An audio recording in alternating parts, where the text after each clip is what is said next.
Hello student, today we will start the exercise 12.2 from question number 4. Question number 4 में क्या given है भाई? A triangle and a parallelogram have same base and the same area. If the sides of triangles are 26 centimeter, 28 centimeter and 30 centimeter and the parallelograms stand on the same base 28 centimeter. Find the height of parallelogram. इन्होंने question में क्या given है? Question में दिया हुआ है area of triangle, area of triangle equal है area of parallelogram.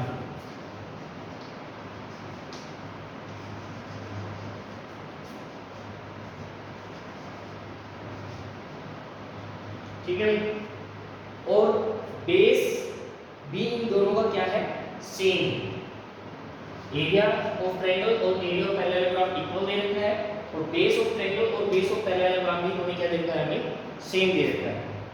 तो इफ द ट्रायंगल्स की साइड जो है 26 सेंटीमीटर, 28 सेंटीमीटर एंड 30 सेंटीमीटर है, ठीक है भाई, और बेस जो है वो 28 सेंटीमीटर है। देखिए भाई, base of parallelogram is equal to 28 centimetre. Height हमें दी नहीं हुई है, तो हम क्या कर लेते हैं? हाइट ऑफ पैरेललोग्राम क्या कर लेते हैं? सपोज कर लेते हैं x सेंटीमीटर। तो जिस साइड्स ऑफ ट्रायंगल क्या गिवन है अपने पास? साइड्स ऑफ ट्रायंगल्स हमें गिवन है 26 सेंटीमीटर, 28 सेंटीमीटर एंड 30 सेंटीमीटर। तो देखिए, अकॉर्डिंग टू क्वेश्चन में area of parallelogram, area of triangle निकालते हैं पहले। एरिया ऑफ ट्रायंगल कैसे निकलेगा?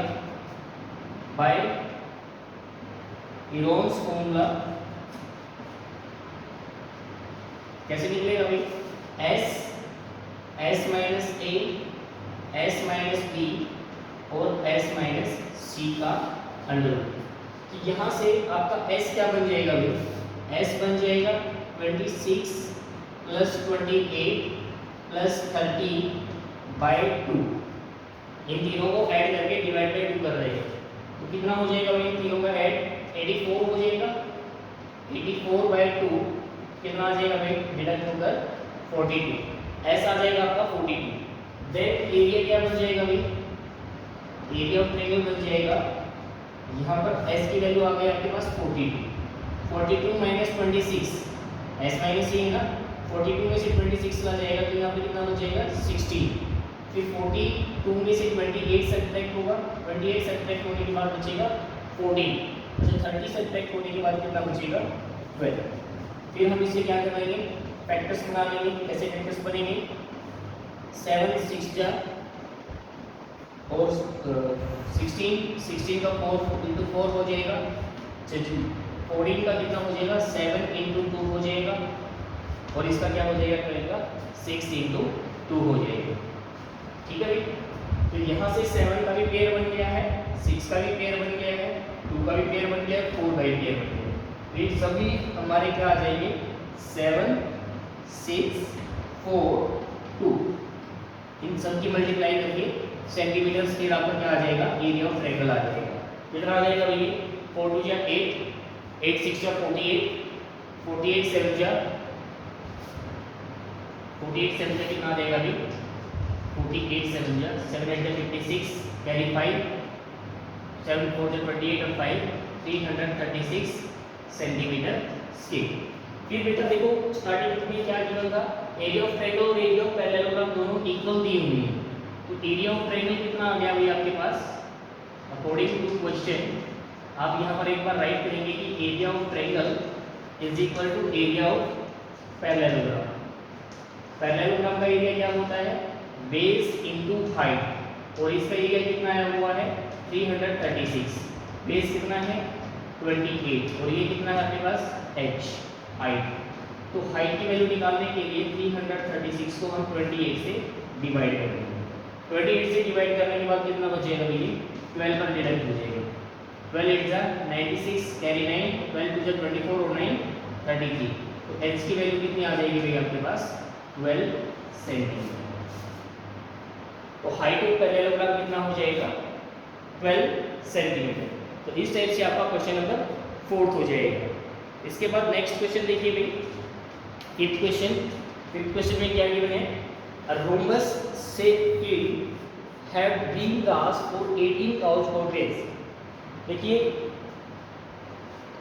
18 काउस में ग्रेस के लिए इनके पास फील्ड है, नहीं खेत है जिस पर घास उगाई हुई है। उसके बाद इन्होंने कहा है कि each side of rhombus is 30 metre and its longer diagonal is 48 metre. How much area of grass will be each cow will grazing. आपको एरिया ऑफ पैरेललोग्राम निकालना है। एरिया ऑफ पैरेललोग्राम निकालने के लिए आपके पास वैसे तो पैरेललोग्राम का एरिया ऑफ रोम्बस का एरिया निकालने के लिए 1/2 मल्टीप्लाई d1 मल्टीप्लाई d2 ये अपने पास फॉर्मूले हैं भाई। लेकिन यहाँ पर आपके पास डायगोनल एक ही दे रखा है। आपको कौन सा डायगोनल दे रखा है, डायगोनल दे रखा है इन्होंने longer diagonal that is 48 metre. आप एक बार ड्रॉ कर लीजिए पैरेललोग्राम रोम्बस इस टाइप से आपने ड्रॉ कर लिया। इसकी ईच साइड कितनी है भाई, ईच साइड इसकी 30 मीटर है, ये भी 30 मीटर है, ये भी 30 मीटर है, ये भी 30 मीटर है और ये भी 30 मीटर है। जो ये लॉन्गर डायगोनल है ये आपको क्या गिवन है, ये आपको गिवन है 48 मीटर। ठीक है। अच्छा जी, इसके बाद आपको निकालना है कि एरिया ऑफ रोम्बस निकालकर उस ये जो पूरा एरिया आएगा इसको 18 काउस चल रही है, 18 काउस ग्रेज कर रही है। आपको ये बताना है कि एक काउ कितना एरिया ग्रेज करेगी। तो यहाँ पर इस रोम्बस का एरिया निकालने के लिए हम डायरेक्टली एरिया ऑफ रोम्बस का फॉर्मूला यूज कर लेते हैं 1/2 मल्टीप्लाई d1 मल्टीप्लाई d2। अगर आपके पास सेकंड डायगोनल हो, अगर नहीं है तो हम इस ट्रायंगल का एरिया निकालकर उसका ट्वाइस कर दें तो भी अपने पास ABCD रोम्बस का एरिया आ जाएगा। तो यहाँ पर आप लिखेंगे साइड ऑफ रोम्बस क्या गिवन है अभी 30 मीटर। तो वन डायगोनल या लॉन्गर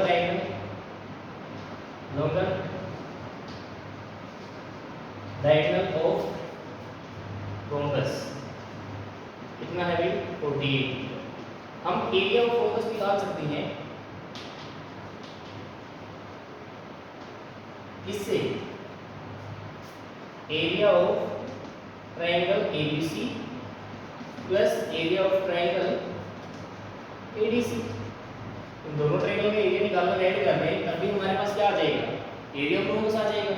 अच्छा जी, एरिया ऑफ रोम्बस निकालने के लिए आप एरिया ऑफ ABC निकालिए। ABC की तीनों साइड हमारे पास है, sides of triangle ABC are 30 metre and 48 metre. Then area of triangle ABC इससे आ जाए अभी गिवन फॉर्मूला से S minus A S minus B S minus C। ये आपके पास A हो जाएगा, ये आपके पास B हो जाएगा और ये आपके पास C हो जाएगा। तो सबसे पहले S निकालने के लिए 30 प्लस 48/2 60 और 48 दोनों को ऐड कर देंगे तो 108 हो जाएगा। 108 को 2 से डिवाइड करेंगे दैट विल 54। तो S की वैल्यू 54 हो जाएगी। S की वैल्यू 54 हो गई तो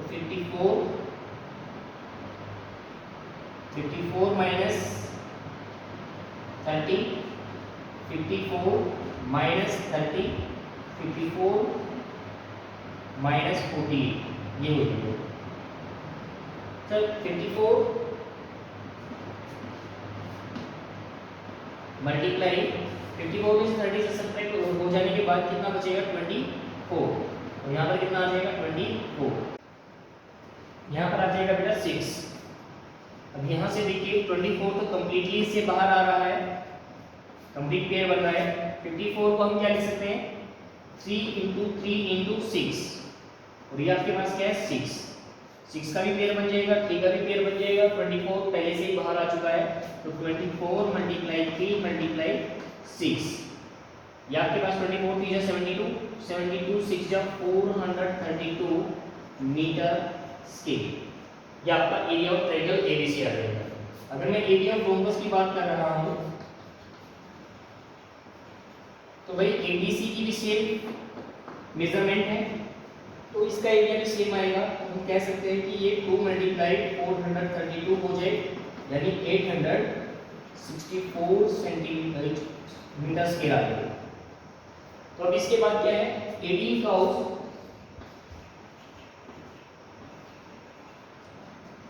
can graze grass 864 metre square.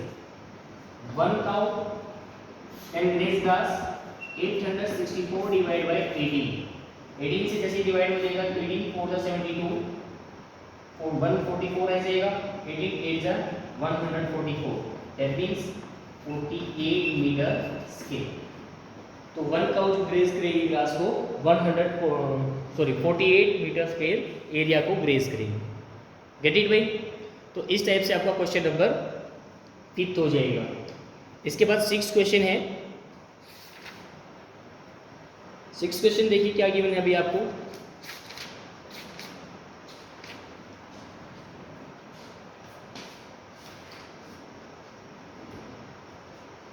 Six question में an umbrella is made of stitching 10 triangular pieces of the cloth of 2 different colour. 2 different colour के क्लॉथ से क्या किया गया है, ट्रायंगल के 10 ट्रायंगल बनाए गए हैं। Each piece measuring 20 centimeter, 50 centimeter and 50 centimeter. How much cloth of each color is required for the umbrella? Each color के लिए कितना cloth required होगा वो हमें find out करना है।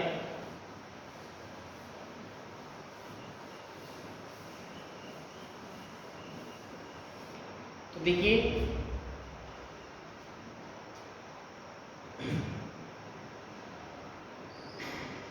each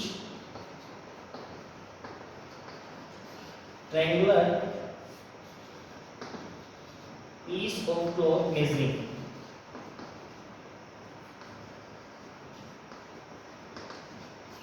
क्या मेजर किया गया है, 20 सेंटीमीटर, 50 सेंटीमीटर एंड 50 सेंटीमीटर। तो आपको सबसे पहले क्या करना है, एक ट्रायंगल का एरिया निकाल लीजिए, area of triangle by Heron formula S minus A, S minus B, S minus C। ये होने के बाद S की वैल्यू निकाल लीजिए। S की वैल्यू कैसे निकलेगी, A plus B plus C 20 plus 50 by 2। इसका होने के बाद कितना हो जाएगा, 120 बाय 2, 120 बाय 2 मींस 60, कट का 60 आ जाएगा।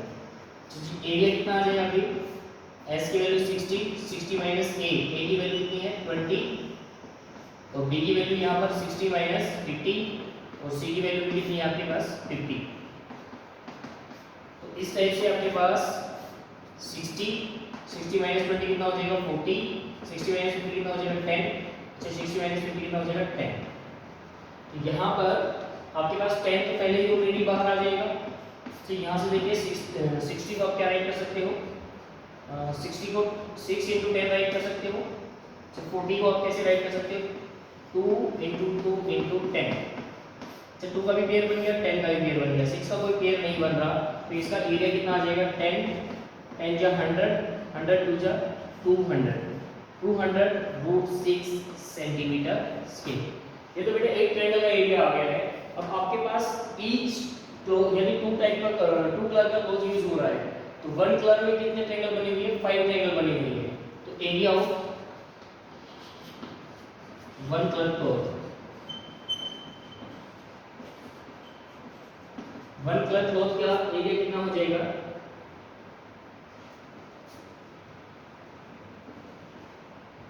5 ×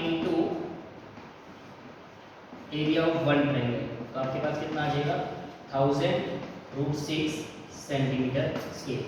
तो 1 कलर का क्लॉथ भी यही होगा और सेकंड कलर का भी यही होगा, क्योंकि दोनों में सेम मेजरमेंट के 5 ट्रायंगल बनाए हुए हैं। तो area of second colour cloth भी कितना हो जाएगा आपके पास 1000√6 6 सेंटीमीटर स्क्वायर हो जाएगा। तो इस टाइप से आपका क्वेश्चन नंबर 6 भी सोल्व हो जाएगा। तो रिमेनिंग क्वेश्चन को बेटा हम नेक्स्ट वीडियो में डिस्कस करेंगे। आज के लिए इतना काफ़ी है। आप यहाँ तक अपनी नोटबुक को अपडेट कर लेना। Thank you student, have a nice day.